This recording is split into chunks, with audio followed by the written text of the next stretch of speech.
नमस्कार। इलेक्ट्रॉनिक्स और IT minister श्रीमान अश्विनी वैष्णव जी देश की विभिन्न रिसर्च संस्थाओं के निर्देशक, देश के वरिष्ठ वैज्ञानिक, इंजीनियर्स, रिसर्चर्स, स्टूडेंट्स, अन्य महानुभाव, देवी और सज्जनों, आज साइंस और टेक्नोलॉजी की दुनिया में भारत के लिए एक बहुत बड़ी उपलब्धि का दिन है। 21वीं सदी का भारत कैसे साइंस और टेक्नोलॉजी और रिसर्च को प्राथमिकता देते हुए आगे बढ़ रहा है, आज का दिन इसका भी प्रतिबिंब है। आज का भारत संभावनाओं के अनंत आकाश में नए अवसरों को तराश रहा है। हमारे वैज्ञानिकों और इंजीनियर्स ने 3 परम रुद्र सुपर कंप्यूटर्स बनाए हैं। ये 3 सुपर कंप्यूटर्स दिल्ली, पुणे और कोलकाता में इंस्टॉल किए गए हैं। आज ही देश के लिए अर्का और अरुणिक 2 हाई परफॉर्मेंस कंप्यूटिंग सिस्टम्स का उद्घाटन भी किया गया है। मैं इस अवसर पर देश के वैज्ञानिक समुदाय को, इंजीनियर्स को और सभी देशवासियों को बहुत बहुत बधाई देता हूं। भाइयों बहनों, मेरे तीसरे कार्यकाल की शुरुआत में मैंने युवाओं के लिए 100 दिन के अलावा 25 अतिरिक्त दिन देने का वादा किया था। उसी क्रम में आज मैं ये सुपर कंप्यूटर्स देश के मेरे युवाओं को डेडिकेट करना चाहूंगा। भारत के युवा वैज्ञानिकों को ऐसी state of art technology Bharat में ही मिले, इस दिशा में ये सुपर कंप्यूटर्स अहम भूमिका निभाएंगे। आज जिन 3 सुपर कंप्यूटर्स का लोकार्पण हुआ है, फिजिक्स से लेकर अर्थ साइंस और कॉस्मोलॉजी तक ये एडवांस रिसर्च में मदद करेंगे। ये वो क्षेत्र हैं जिनमें आज का साइंस एंड टेक्नोलॉजी वर्ल्ड भविष्य की दुनिया को देख रहा है। साथियों, आज डिजिटल रिवॉल्यूशन के इस दौर में कंप्यूटिंग कैपेसिटी नेशनल कैपेबिलिटी का पर्याय बनती जा रही है। साइंस एंड टेक्नोलॉजी के क्षेत्र में रिसर्च के अवसर, इकोनॉमी के लिए ग्रोथ के अवसर, राष्ट्र का सामरिक सामर्थ्य, डिजास्टर मैनेजमेंट की capacity, ease of living, ease of doing business, ऐसा कोई क्षेत्र नहीं है जो सीधे तौर पर टेक्नोलॉजी और कंप्यूटिंग कैपेबिलिटी पर निर्भर न हो। ये इंडस्ट्री 4.0 में भारत की सफलता का सबसे बड़ा आधार है। इस रिवॉल्यूशन में हमारा शहर बिट्स और बाइट्स में नहीं बल्कि टेराबाइट्स और पेटाबाइट्स में होना चाहिए। और इसलिए आज की ये उपलब्धि इस बात का प्रमाण है कि हम सही दिशा में सही गति से आगे बढ़ रहे हैं। साथियों, आज का नया भारत विकास और टेक्नोलॉजी में केवल बाकी दुनिया की बराबरी करके संतुष्ट नहीं हो सकता। नया भारत अपने वैज्ञानिक अनुसंधानों से मानवता की सेवा को अपनी रिस्पॉन्सिबिलिटी मानता है। यह हमारा दायित्व है। अनुसंधान से आत्मनिर्भरता, साइंस फॉर सेल्फ रिलायंस, आज ये हमारा मंत्र बन चुका है। इसके लिए हमने digital India, startup India, make in India जैसे कई ऐतिहासिक अभियान शुरू किए हैं। भारत की फ्यूचर जनरेशन में साइंटिफिक टेम्पर मजबूत हो, इसके लिए स्कूलों में 10,000 से ज्यादा अटल टिंकरिंग लैब्स भी बनवाई गई हैं। स्टेम सब्जेक्ट्स की एजुकेशन के लिए स्कॉलरशिप भी बढ़ाई गई है। इस साल के बजट में 1,00,000 करोड़ रुपए के रिसर्च फंड की घोषणा भी की गई है। प्रयास यही है कि भारत 21वीं सदी की दुनिया को अपने इनोवेशन से एम्पावर करे, दुनिया को मजबूत बनाए। साथियों, आज ऐसा कोई सेक्टर नहीं जिसमें भारत नए निर्णय नहीं ले रहा, नई नीतियां नहीं बना रहा। एक उदाहरण स्पेस सेक्टर का है। आज स्पेस सेक्टर में भारत एक बड़ी पावर बन चुका है। दूसरे देशों ने कई बिलियन डॉलर खर्च करके जो सक्सेस हासिल की, हमारे वैज्ञानिकों ने वही काम सीमित संसाधनों में करके दिखाया है। अपने इसी जज्बे को लेकर भारत चंद्रमा के दक्षिणी ध्रुव पर पहुंचने वाला पहला देश बना है। इसी संकल्प को लेकर भारत अब मिशन गगनयान की तैयारी कर रहा है।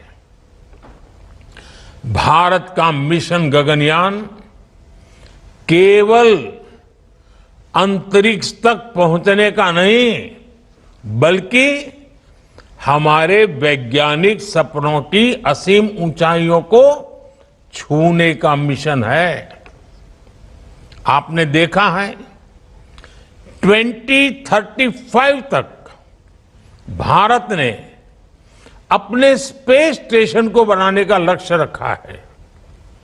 अभी कुछ ही दिन पहले सरकार ने इसके पहले चरण को मंजूरी दे दी है। साथियों, आज सेमीकंडक्टर्स भी डेवलपमेंट का एसेंशियल एलिमेंट बन चुके हैं। भारत सरकार ने इस दिशा में भी इंडिया सेमीकंडक्टर मिशन जैसा महत्वपूर्ण अभियान लॉन्च किया है। इतने कम समय में हमें इसके पॉजिटिव रिजल्ट दिखने लगे हैं। भारत अपना खुद का सेमीकंडक्टर इकोसिस्टम तैयार कर रहा है, जो ग्लोबल सप्लाई चेन का अहम हिस्सा होगा। आज 3 परम रुद्र सुपर कंप्यूटर्स के जरिए भारत के इस बहुआयामी वैज्ञानिक विकास को और मजबूती मिलेगी। साथियों, कोई भी देश बड़ी उपलब्धियां तब हासिल करता है जब उसका विजन बड़ा होता है। भारत का सुपर कंप्यूटर से लेकर क्वांटम कंप्यूटिंग तक का सफर इसी बड़े विजन का परिणाम है। एक समय सुपर कंप्यूटर गिने चुने देशों की महारत माने जाते थे, लेकिन हमने 2015 में नेशनल सुपर कंप्यूटिंग मिशन शुरू किया और आज भारत सुपर कंप्यूटर्स की दिशा में बड़े देशों की बराबरी कर रहा है और हम यहीं रुकने वाले नहीं हैं। क्वांटम कंप्यूटिंग जैसी टेक्नोलॉजी में भारत अभी से लीड ले रहा है। क्वांटम कंप्यूटिंग के क्षेत्र में भारत को आगे ले जाने में हमारे नेशनल क्वांटम मिशन की बड़ी भूमिका होगी। ये नई टेक्नोलॉजी आने वाले समय में हमारी दुनिया को पूरी तरह से बदल देने वाली है।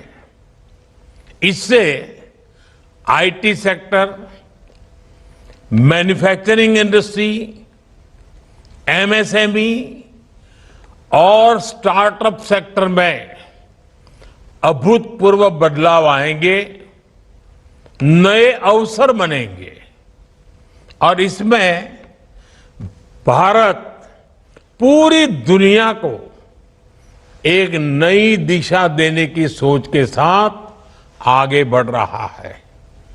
साथियों, विज्ञान की सार्थकता केवल आविष्कार और विकास में नहीं, बल्कि सबसे अंतिम व्यक्ति की आशा आकांक्षाओं को, उसकी एस्पिरेशंस को पूरा करने में है।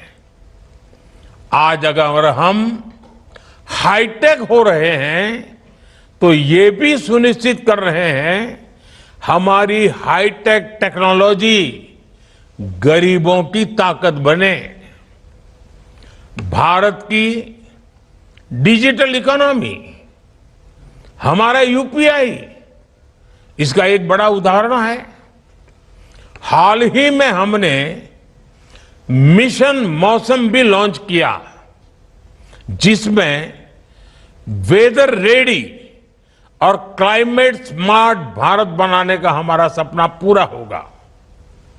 आज भी सुपर कंप्यूटर्स और हाई परफॉर्मेंस कंप्यूटिंग सिस्टम जैसी जो उपलब्धियां देश ने हासिल की है, इनके परिणाम देश के गांव गरीब की सेवा का माध्यम बनेंगे।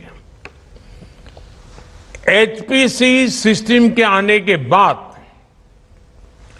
मौसम से जुड़ी भविष्यवाणी करने में देश की वैज्ञानिक क्षमता, हमारी ताकत बहुत बढ़ जाएगी।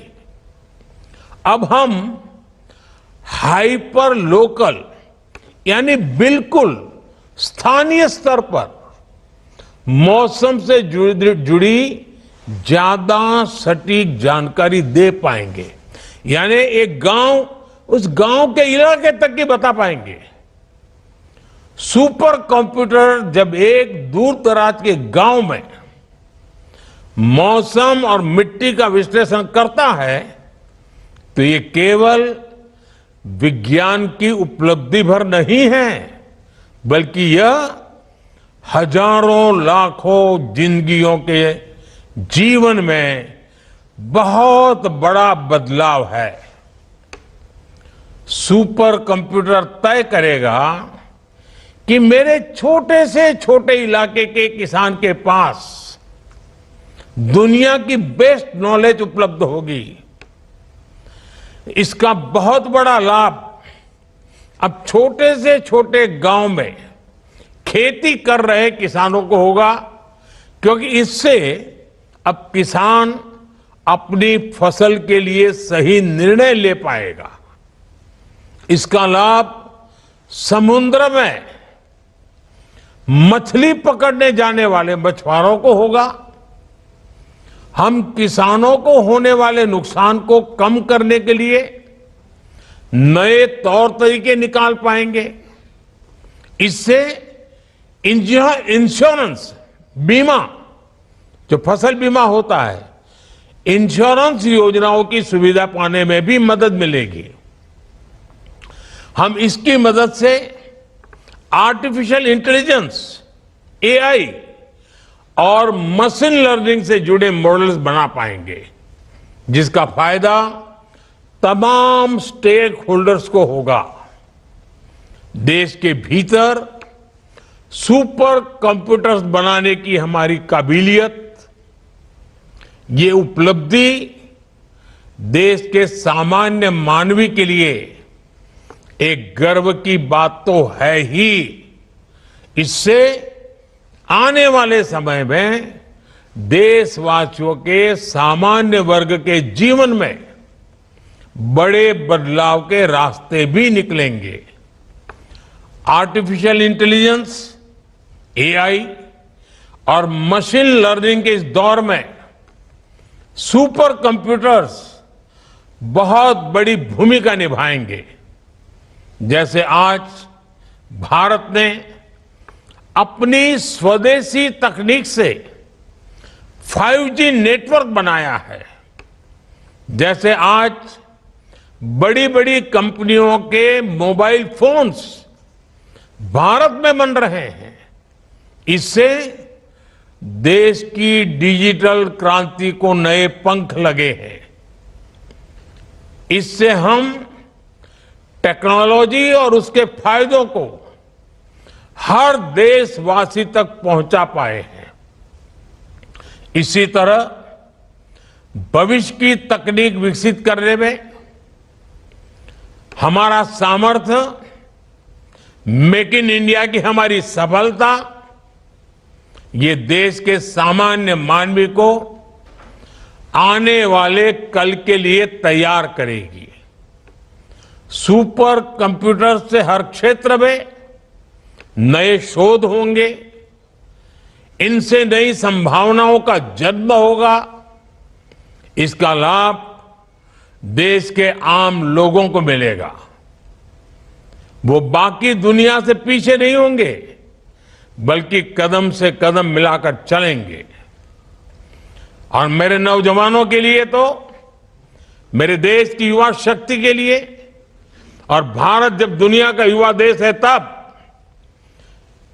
आने वाला युग जब विज्ञान और टेक्नोलॉजी से ही चलने वाला है, तो ये नए अवसरों को जन्म देने वाली घटना भी है।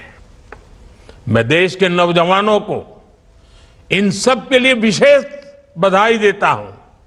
इन उपलब्धियों के लिए मैं देशवासियों को भी बहुत बहुत बधाई देता हूं। मैं आशा करता हूं हमारे युवा, हमारे जो रिसर्चर्स इन एडवांस फैसिलिटीज का लाभ उठाएंगे,